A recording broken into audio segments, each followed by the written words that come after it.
William et Nora Anderson ont été les principaux pionniers de la mission adventiste pour l'Afrique subsaharienne. Ils ont balisé la voie pour l'expansion de la mission dans toute la partie sud du continent.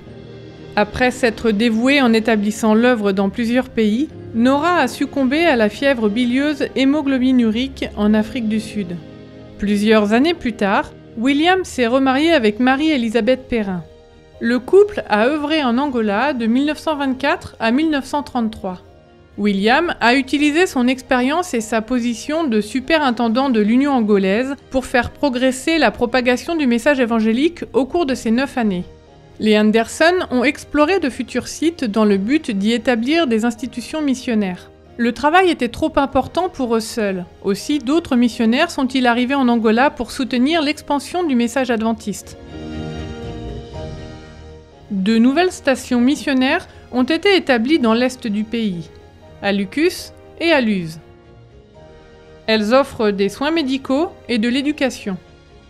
Grâce à l'emploi de la méthode du Christ, de nombreuses personnes sont venues pour connaître le message adventiste.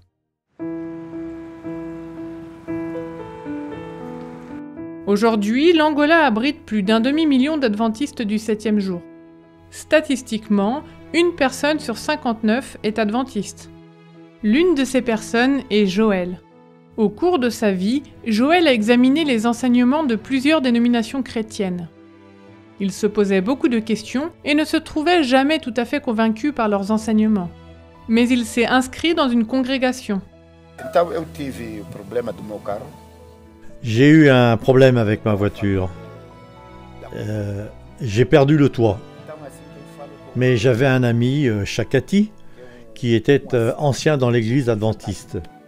Alors je suis allé le voir et je lui ai dit « Trouve-moi quelqu'un qui ait un toit pour ma voiture. » Et il l'a fait. L'ami de Joël lui a proposé de se joindre à lui le sabbat suivant. Après l'étude biblique et la prédication, Joël a reçu un livre qui répondait à plusieurs de ses questions au sujet de Dieu. C'était la grande controverse. Je l'ai lu, je l'ai lu et j'ai lu et relu. Puis il m'a montré et prêté quelques autres livres. Je les ai lus, j'ai tout lu, tout absorbé. Et puis j'ai commencé à les distribuer à d'autres personnes. Après avoir lu tout ce qui lui passait par les mains, Joël décida de suivre les principes adventistes. Il a diffusé dans sa congrégation tout ce qu'il avait appris, et tous ont accepté le message.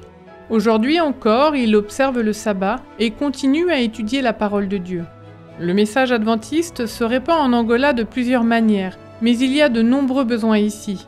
À la fin de ce trimestre, une partie des offrandes du 13e sabbat soutiendra 4 nouveaux projets dans le pays.